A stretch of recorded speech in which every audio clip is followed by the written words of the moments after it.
The relationship between Hindus and Muslims involves both peace, prosperity, strong animosity, and opposition. Both faiths have coexisted in South Asia since the 16th century, igniting both religious and political conflict and compromise. Over these centuries, Hinduism and Islam have interacted and exchanged ideas and culture, influencing and setting the stage for modern-day South Asian politics, economy, architecture, and social structure. People first started practicing Hinduism around 2500 BCE. Hinduism features tenets such as reincarnation and polytheism, and the two main religious texts are the Vedas and the Upanishads. Also, the caste system heavily influences Hinduism, where one must fulfill their religious duties based upon their caste. Islam appeared much later than Hinduism in 622 CE, and effectively integrated itself into Indian society by 700 CE. The Quran, the Islamic holy book, contains teachings from the Prophet Muhammad and his followers. Unlike Hinduism, Islam diverges into two main sects, Sunni and Shia, with minor divisions such as Sufism. In India, Islam has always been the minority, despite ruling over the entire subcontinent at times. The two religions are fundamentally different and have very clashing ideals, such as monotheism versus polytheism. Although these two religions are radically different, they exhibit many common similarities in practice and form.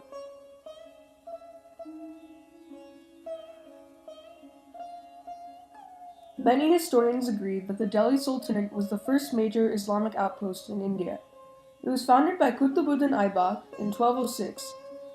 This was effectively the first major encounter and cultural exchange between Hinduism and Islam.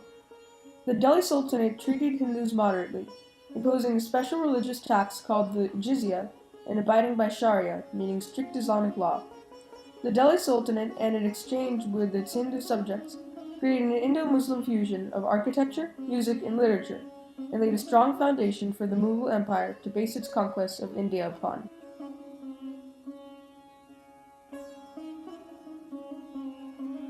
The Mughal Empire was by far the most important Muslim empire in India, in that it spawned the most combinations and fusions between Hinduism and Islam. Notable examples are the Urdu language, the Taj Mahal, the Haji Ali Dargah, and the religions of Sikhism and Din-e-Ilahi. The Mughal Empire was at times very tolerant toward Hinduism and other religions, as exemplified by the famous Mughal emperor Akbar the Great. He repealed the jizya, a tax placed on non-Muslims, in 1564, and since 1575 held weekly theological debates.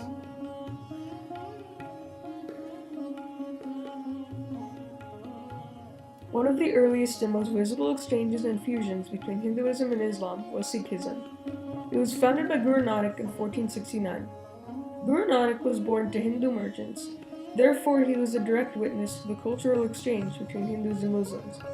From a young age, he believed that there shouldn't have been animosity and intolerance between the two religions. He kept this thought, and it later propelled him to found Sikhism when he proclaimed his famous line, "There is no Hindu, there is no Muslim." Sikhism revolves around the fact that God is a formless being, incomprehensible by all humans, and Hinduism and Islam are mere ways to help understand God. The tenets of Sikhism reflect core tenets of both Hinduism and Islam. For example, in the Guru Granth Sahib, the Sikh holy book, there is a verse that reads, "There is none second to it, neither third, not even fourth. There is none fifth to it, neither sixth, not even seventh. There is none eighth to it, neither ninth, not even tenth. It is the only supreme, and this is to be known." There is an idea of religious superiority present in Sikhism, which closely resembles the first pillar of Islam. Another line says the following, "Their comings and goings and reincarnation do not end. Through death and rebirth, they are wasting away." The Hindu aspect of Sikhism is also present, shown here as the idea of reincarnation.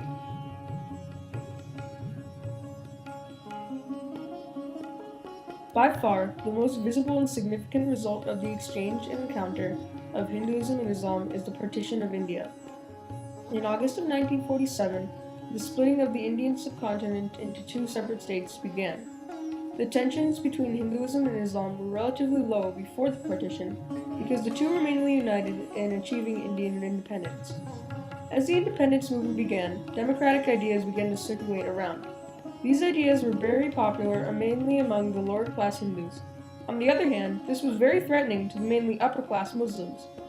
This steadily increased the religious tensions within the subcontinent.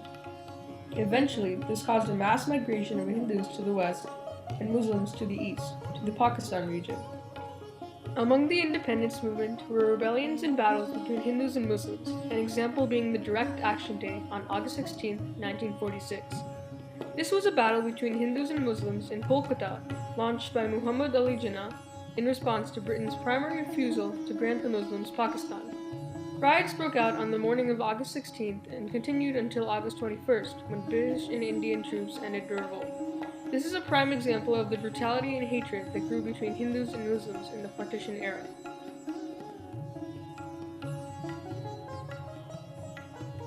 The conflict as a result of the partition movement and other Hindu-Muslim conflicts still arises today.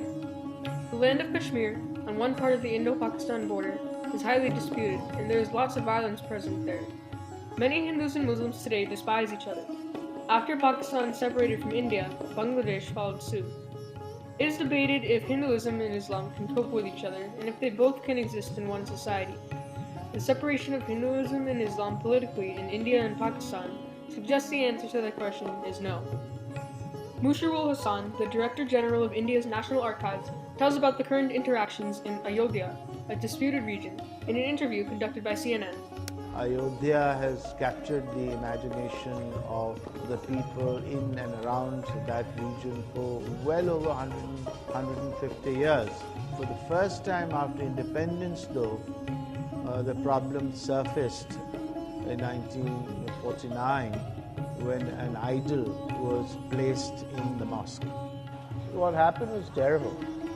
What happened jolted us all, because this was not just an assault on a Muslim religious place. This was an assault on religious places in India.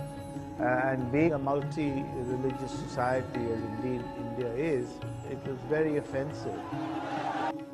However, many believe the contrary, that Hindus and Muslims can accommodate each other. Even in present day, there remains a lasting Islamic effect in the Indian political system.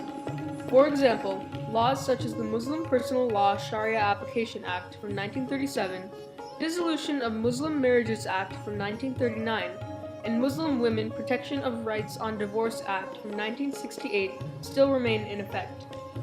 These laws allow for Muslims to follow a separate set of laws for marriage, succession, and inheritance. The interaction between Islam and Hinduism had some lasting modern-day impacts.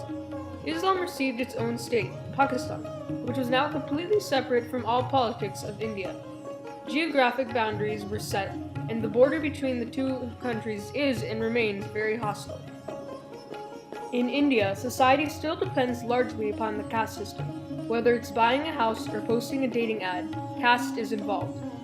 Pakistani politics and economics are widely dictated by Islam, with Sharia law imposed by the government and the prohibition of the sale of non-Sharia compliant goods. Economically in India, Muslim presidents and chief officers have helped to grow the Indian economy. Indian and Pakistani architecture both are influenced by Hinduism and Islam alike, with the Taj Mahal and the Islamgarh Fort. The culture created by the interactions between Hinduism and Islam has spawned many different styles of music, architecture, language, and food. The Qutb Minar, a giant obelisk in New Delhi, was built by the leader of the Delhi Sultanate. The Taj Mahal was a tomb built by Shah Jahan, a Mughal emperor, for his wife. Urdu, originating from the Mughal Empire, is a modern Indian language derived from the mixing of Hindi, Farsi, and Arabic. Sikhism is a minor world religion that is the direct combination of Hinduism and Islam. Overall, the interactions between Hinduism and Islam over the course of the last 800 years have produced the mixed Indo-Pakistani culture that we have today.